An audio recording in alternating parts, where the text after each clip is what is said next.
So eto na mga kababayan, ang pinakamainit na balita nating nasagap ngayong araw mga kapatid. Patungkol po kay Senator Pia Cayetano. Na kapatid po mga kababayan ni Boy 10K, no? Ni Senator Alan Cayetano. At eto mga kapatid nako mga kababayan, ito palang si Pia Cayetano, may tinatago din palang sikreto mga kapatid patungkol dito sa kanyang campaign donor, no, noong nakaraang halalan. So ito ngayon mga kababayan, naungkat po. Naungkat po mga kapatid itong kanyang tinatagong baho. And alam naman natin mga kapatid na itong si Pia Cayetano ay kasama ito sa Duterte Block. At itong kanyang kapatid na si Senator Alan Cayetano ay isang certified na anti-Marcos, no?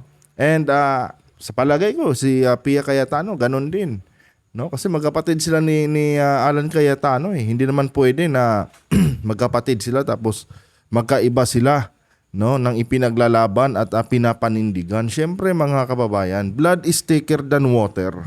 Ano? So ito po ang ating pag-uusapan ngayon mga kapatid sa bidyong ito. Pero bago pala tayo magpatuloy mga kababayan, huwag niyo po sanang kalimutang i-like ang ating video para i-share pa po ni YouTube sa iba pang hindi pa nakakapanood. So for context mga kapatid, panoorin muna natin itong balitang ito at bigyan po natin ng ating personal na opinion at reaksyon. WH pero contractor sa DOE. Sa patuloy na pagsusuri ng Bilyonaryo News Channel sa mga campaign contributions, nadiskubre namin na government contractor din ang ilang donor ni Senador Pia Cayetano. Yan ang exclusive. Nako, kaya pala tahimik itong si Cayetano. No. Never ko tong narinig na tawag nito.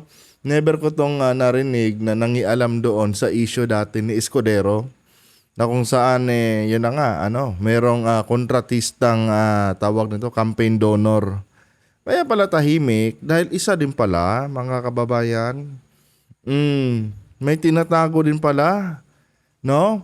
Isang palatandaan ko talaga yan mga kapatid na kapag ang isang senador, no, may kinakaharap na issue tapos yung isa pang senador na kasama niya tahimik, no? Tapos tawag nito, iisa sila ng kinabibilangan na upuan dyan sa Senado tulad ng mga Duterte Block, no? Ang ibig sabihin niyan mga kababayan, meron din niyang tinatago na kaparehong issue nitong isang senador, no? Halimbawa na nga dito mga kapatid, itong si Senator Pia Cayetano na kung saan tahimik sa issue ni Escudero.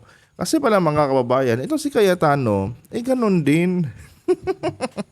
Ibang klase talaga ang administrasyon ni PBBM mga kapatid. Nagkakabukingan, no? Nabubuking yung mga baho ng mga nagbibida-bidahan dyan na mga senador. Eto, tuloy natin. Exclusive agenda report ni Joash Malimbag.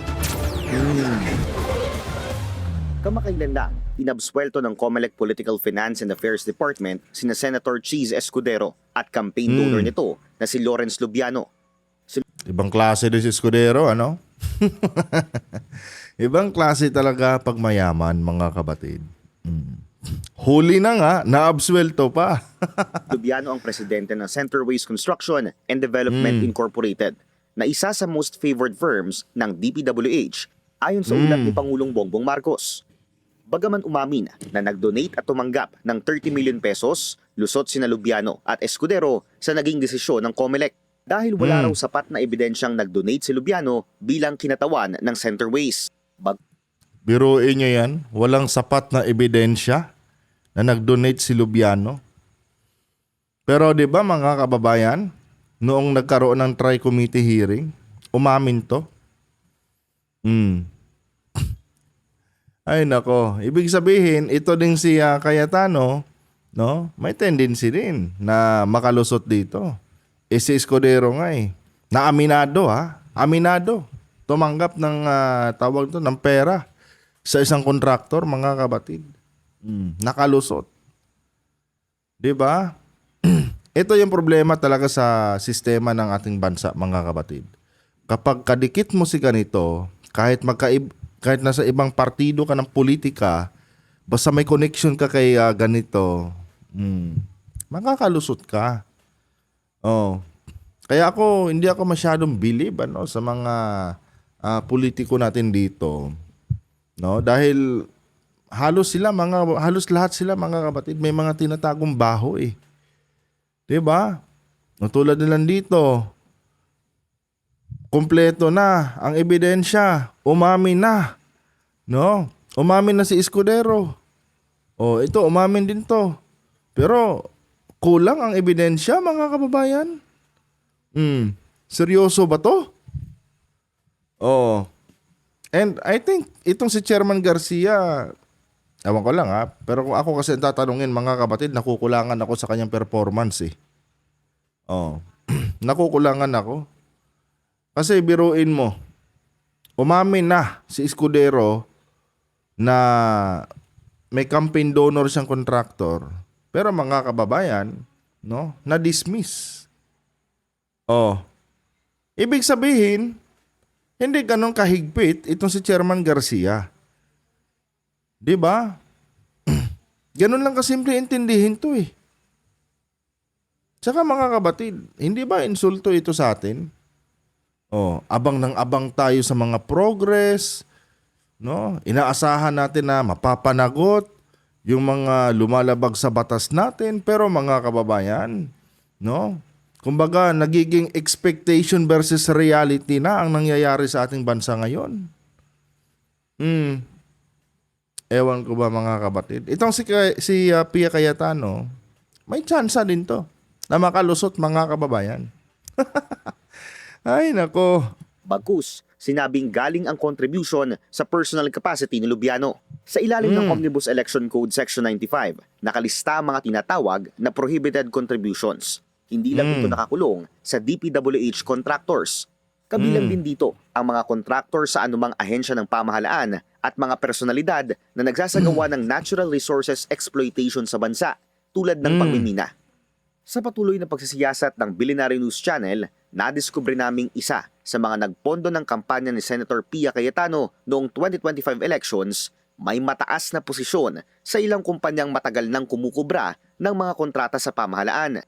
Kabilang Diba? Klaro to Oh, isa sa mga campaign donor di umano ni Pia Cayetano, mga kabatid. No? Certified na kumukubra ng kontrata sa gobyerno. Nuruin niya yan. Mga mambabatas pa man din. Mga alagad ng Korte Suprema, dahil mga abogado to eh. Si Escudero, abogado. Si Cayetano, abogado. Pero mga kababayan, no, ano bang nangyari sa ating bansa? Mismong mga abogado, no? Mismong mga tawag nito, kawal ng saligang batas ng ating bansa, mga kapatid. Number 1 na mga violator ng batas. At hindi lang yan, mambabatas pa sila.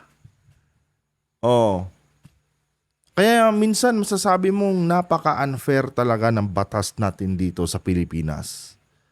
'Di ba? Napaka-unfair, mga kapatid. Kasi pag ordinaryong tao ka, pagka lumabag ka sa batas, may kalalagyan ka na kaagad.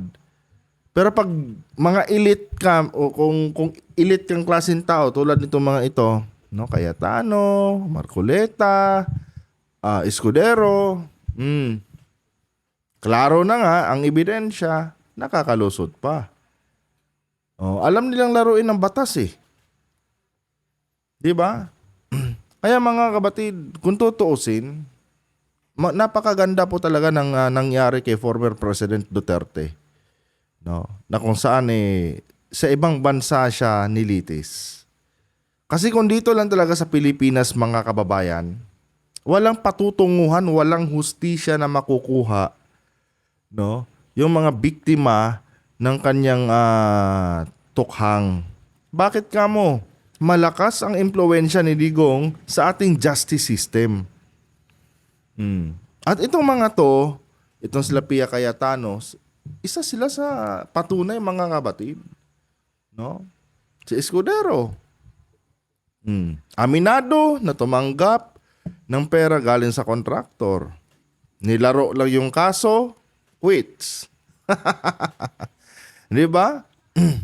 Yun ang pinakamasaklap na realidad sa ating bansa, mga kababayan. Pero pag ordinaryong Pilipino ka, nako, masisintensyahan ka pa ng habang buhay kapag mabigat ang kaso mo. Pero pag itong mga to, itong mga elite na mga to, wala na, mga kabatid. Kahit anong bigat ng kaso, kayang lusutan. Ay, nako. Ilang sa top donors ni Senator Pia ang ilan sa mga pinakamatataas na abogado ng Tan, Acut, Lopez and Pison Law Office. Isa rito, si senior partner attorney Edmundo L. Tan na nagbigay ng 5 million pesos sa nakalipas na halalan. Si senior partner attorney Sabino E. Acut Jr. na nagbigay ng 2 million pesos. Si senior partner attorney Bernard Lopez na nagbigay ng 3 million pesos. At ang partner na si attorney Valentino Dayonela na nagbigay naman ng 1 million pesos o may kabuuang halaga na 11 million pesos. Former senior partners at former senior associates silang lahat sa Ponce Enrile Cayetano Reyes and Manalastas Law Office. Kung saan isa sa founders ang ama ni Senator Pia na si late Senator Renato Rene Cayetano. Bagaman may long-time connection na ang mga nasabing abogado at ang pamilyang Cayetano, deklarado ni Attorney Tan sa kanyang publicly available information ang directorial position nito sa iba't ibang mga kumpanya. Kabilang na ang APC Group na may ilang subsidiaries tulad ng Aragorn Power and Energy Corporation, PRC Magma Energy Resources Incorporated at APC Mining Corporation na Biruin nyo yan? Isa sa mga donor ni Cayetano, mga kabatid, ay hayagang merong koneksyon sa mga kumpanya na nangungontrata sa gobyerno. And yet, mga kababayan, nakalusot pa rin. Ito, hindi ko na inaasahan to. No, itong si Cayetano na magkakakaso pa to dahil dito.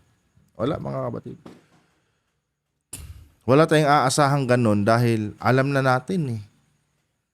Pwede na natin ma-predict ang kakalabasan nito. Ma-absuelto to, mga kababayan, maniwala kayo. Sa lakas ng impluwensya, no, nitong mga Cayetano, imposible, mga kabatid, na maparusahan tong mga to. And yun na nga, yung batas talaga natin, pwede lang i-apply talaga sa mga mahihirap. Pero pag sa mga elite, no way. Ewan ko ba? na dati nang nakakakuha ng mga kontrata sa pamahalaan, partikular na sa Department of Energy. Direktor din siya sa Sagittarius Mines Incorporated na kontraktor ng pamahalaan sa Tampakan Mining Project, ang pinakamalaking copper gold mine sa Pilipinas. Una nang sinabi ni COMELEC Chairman George Garcia na tinitingnan na rin ng COMELEC ang ilang donor contractors sa sose ng mga kumandidato sa nakaraang halalan. Kabilang daw dyan ang ibang contractor sa labas ng DPWH, pati na rin Kuha na lang to eh. Para sa akin lang palabas na lang to eh. Para sabihin ginagampanan nila yung kanilang mga posisyon dyan. Pero mga kapatid, mahirap nang umasa na madidisqualify itong mga to. Mahirap. Si Escudero pa nga lang, nakalusot na eh. Oh. So, itong mga to, wala na. Si Marcoleta, ewan ko lang kung yun kasi kay Marcoleta, malaking bagay din yun. No? Malaking bagay din yun kay Marcoleta. Pero pag yun nakalusot din yun, mga kapatid, wala na talaga. Finish na. Huwag na tayong umasa. Well, ako naman, para sa akin, para sa part ko bilang tawag nito, commentator, pwede ko naman i-content tong mga to. No? Pwede akong kumita dito kung mag-viral tong video natin. Pero ang nakakalungkot lang na realidad, mga kababayan, yung batas natin dito sa Pilipinas, masasabi natin butas talaga. Malaki talaga ang butas ng ating batas. Ito, wag na nating asahan to. No, ako na magsasabi sa inyo, wag nating umasa dito na mapapanagot tong mga to. And one of these days, mga kapatid, di na ako magugulat pag may lumabas na balita na walang sapat na ebidensya yung rason. 'Di ba? Asahan na natin 'yan, mga kababayan. Ganon sa Pilipinas eh. Or nasa Pilipinas tayo eh. Mm. Kaya tama lang talaga na merong mga taga-ibang bansa na nangingialam minsan sa ating hustisya dito. Dahil yung ating bansa kasi, mga kababayan, although functional naman yung ating justice system, no? Functional naman, kanya nga lang nagiging selective lang, no? Pag mga lower class to middle class, no? Diyan lang na-apply yung ating batas. Pero pag mga bigatin na, lalo na't mga nasa linya ng mga abogado, wala yan. Mahirap eh. And sa mga abogado kasi sa ating bansa, mga kapatid, no, meron kasi yan silang tinatawag na brotherhood. Na kung saan, mga kababayan, hindi pwedeng mabali yung kanilang mga samahan regardless kung magkaiba sila ng political colors na nire-representa. No? Ganon dito eh. May mga ganyang, ayoko lang mag-mention ng brotherhood kasi mahirap na, mga bigatin yan sila eh. No, baka mapag-initan tayo. 'Di ba? Pero yun talaga ang realidad, mga kapatid. May mga brotherhood kasi yan sila. No? At grabe yung suporta nila sa bawat isa niyan, mga kababayan. At isa din yan sa dahilan, mga kapatid, kung bakit, no, itong mga to, tulad nila Cayetano, nila Escudero, hindi basta-basta tinatablan ng mga kaso na sinasampa sa kanila. Kaya tayong mga ordinaryong mga Pilipino, tayo ang dapat nagiging maingat dahil ang batas ay para lamang sa atin. No? Para lamang sa atin. Sa atin na pwedeng i-apply yan. Pero sa mga elite, mga kababayan, wala. Rin ang involved sa mga mining company. Ayon sa abogadong kinonsulta namin, wala pang prior case sa Korte Suprema patungkol sa prohibited contributions, kahit na malinaw raw ang nakasulat sa Omnibus Election Code. Pero maaari pa rin daw ito mahulog sa legal loophole, kung saan hiwalay ang owner sa mismong kumpanya kung magbibigay man ito ng donasyon sa isang kandidato. Ayon sa comment, Alam nyo, common na yan eh. No? Siyempre, mga kabatid, ang ganito lang, tulad sa case ni Escudero, di ba na-absuelto? Dahil ano ang rason? Walang sapat na ebidensya na magtuturo kay, kay Lubiano, na yung pera na ibinigay niya kay Escudero ay galing mismo sa construction company nila. Separate funds daw yun, mga kabatid, ni Lubiano. Pero eto lang ang common sense, mga kababayan. Magbibigay ba si Lubiano ng pera kay Escudero? No? Para sa wala. 'Di ba? Ganun lang kasimple isipin yun eh. Kayo ba, mga kabatid? Magbibigay ba kayo ng pera sa isang politiko, no, na walang kapalit? Milyon-milyon ang pinag-uusapan natin dito, mga kababayan, ha?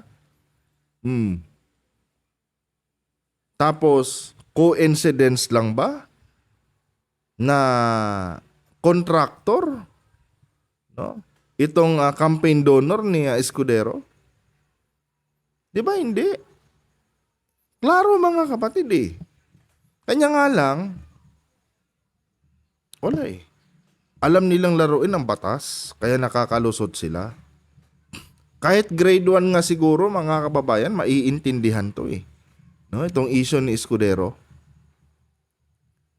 Imposibleng bigyan ka ng 30 million out of nothing, mga kababayan. Walang tangang negosyante ang magbibigay ng pera sa isang politiko na wala siyang inaasahang kapalit. Kasi yun yung naging dahilan ng pagka-absuelto ni Escudero eh. Wala daw sapat na ebidensya, no, na yung perang ibinigay ni Lubiano kay Escudero, galing yun sa construction company ni Lubiano. Yung pera daw na yun, mga kabatid, ay personal funds ni Lubiano. Parang lumalabas dito na dala lang ng kanilang pagiging magkaibigan, no? Yung pagbibigay ni Lubiano ng milyon-milyong campaign funds para kay Escudero, no? And it has nothing to do doon sa kanyang kumpanya. Maniniwala kayo sa tangina. 'Di ba? Lokohan talaga mga kababayan. Kaya nakakadismaya talaga mga kabatid, no? Yung mga ganitong klaseng balita. Kulong na, naabsuelto pa. COMELEC, oras na mapatunayang lumabag sa Omnibus Election Code, maaaring maharap sa isang election offense ang isang kandidato at ang donor nito na may kaukulang parusa na 1 hanggang 6 na taong pagkakakulong. Please lang, Chairman Garcia, no? Ipakita mo naman sa amin na yung election code na yan ay totoo. 'Di ba? Mga kapatid, hindi ko binabanatan si Garcia. Nakukulangan lang talaga ako sa mga niya, sa mga galaw niya. No. Alam naman natin na kaibigan to ni PBBM eh. Pero mga kababayan, hindi porket kaibigan siya ng presidente, kukonsintihin na lang din natin, no, yung kanyang pagkukulang sa kanyang posisyon diyan sa COMELEC. Puro lang kayo kapag napatunayan, putya. Ang problema diyan, walang nasasampulan eh. Asang-asa na kami doon sa issue ni Escudero na mapapanagot siya doon, pero sa bandang huli na absuelto. Kaya itong issue ngayon ni Marcoleta at ni tawag nito ni Cayetano, hindi ako naniniwala mga kababayan, or hindi na ako umaasa na may mangyayari dyan. Maaabsuelto din yan. Ang tinatablan lang yata mga kapatid itong Omnibus Election Code nila. Tama ba? Ewan ko. Tama. Basta parang gano'n yung pagkakarinig no eh. ang tatamaan lang dito sa kanilang Omnibus Election Code na ito ay yun lang siguro mga politiko na wala pang gaanong impluwensya or connection, no, sa mga mabibigat na tae sa gobyerno. Baka yun lang ang pwedeng mapanagot dito. Pero pag yung mga elite na, no thanks. No? Wala tayong pwedeng asahan na may tatablan dyan sa mga kaso na kanilang mga kinakaharap. Ay, nako. Omnibus Election Code, maaaring maharap sa isang election offense ang isang kandidato at ang donor nito na may kaukulang parusa na 1 hanggang 6 na taong pagkakakulong. Maaari rin daw maharap ang sangkot na politiko sa perpetual disqualification from holding public office. Ito yung kuha ni tawag nito. Ito yung sentensya kay Villanueva eh. Perpetual disqualification. Na ang ibig sabihin, hindi ka na pwedeng tumakbo sa kahit anumang posisyon sa gobyerno. Pero mga kapatid, no, sa kabila ng sentensya kay Villanueva, saan ba si Villanueva ngayon? Eto, nasa likod ni Cayetano. Di ba? Nasa Senado si Villanueva ngayon, mga kababayan. Nagdadrama pa. Best actor nga si Villanueva ngayon sa Senado eh. Pero mga kababayan according kay Conchita Carpio, no? Meron ng perpetual ban na inihatol kay Villanueva noon. Ang tanong, anong nangyari sa hatol? Dahil maimpluwensya, walang nangyayari mga kapatid.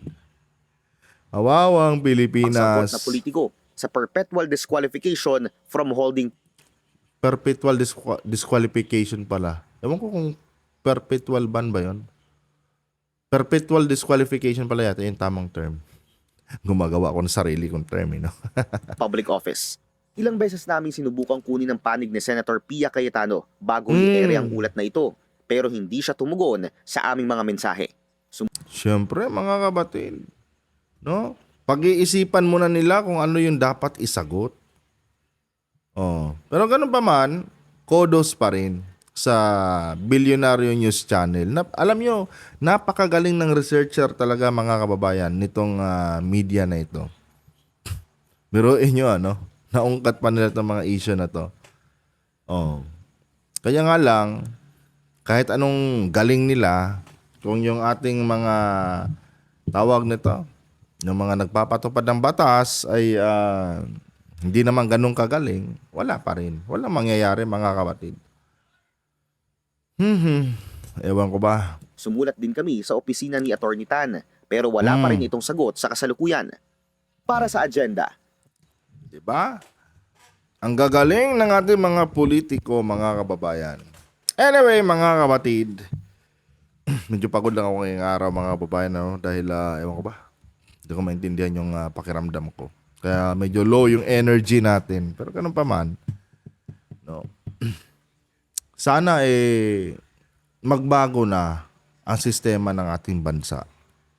Alam niyo mga kapatid, wala na talaga sa wala na sa political colors yung issue sa ating bansa eh. Nasa sistema na talaga mga kababayan. Nasa maling sistema kasi yung ating bansa. Kaya yung mga dapat managot, ayun, malaya pa rin. Pero inyo, Escudero, aminado na. Nalusutan pa. Nagawan pa ng remedyo. Si Villanueva na may perpetual disqualification na sentensya. Magpahanggang ngayon, Biruin nyo, congressman pa siya that time. Naging senador pa. Sa kabila ng perpetual disqualification na inihatol sa kanya. Ibang klase talaga mga kababayan, di ba? Anyway guys, hanggang dito lang itong video natin, and kung nagustuhan nyo po ang ating talakayan ngayon, huwag kalimutang i-like ang ating video mga kapatid para i-share pa po ni YouTube sa iba pang hindi pa nakakapanood, and uulitin ko na naman sa inyo na lahat ng ating sinasabi dito ay personal na opinion ko lamang at hindi po ito sumasalamin sa opinion ng mga eksperto. Hindi ko rin ginawa itong video na ito para paniwalaan nyo. Kung agree kayo sa sinasabi ko dito, good. Pag hindi naman, well, mga kapatid, nire-respeto natin bawat opinion, ng bawat isa. Kaya, kung hindi nyo gusto yung ating sinasabi dito, dislike lang. Paki-like na lang, kung approve sa inyo yung aking mga binibigay dito na opinion. Hanggang dito na lang. Adios.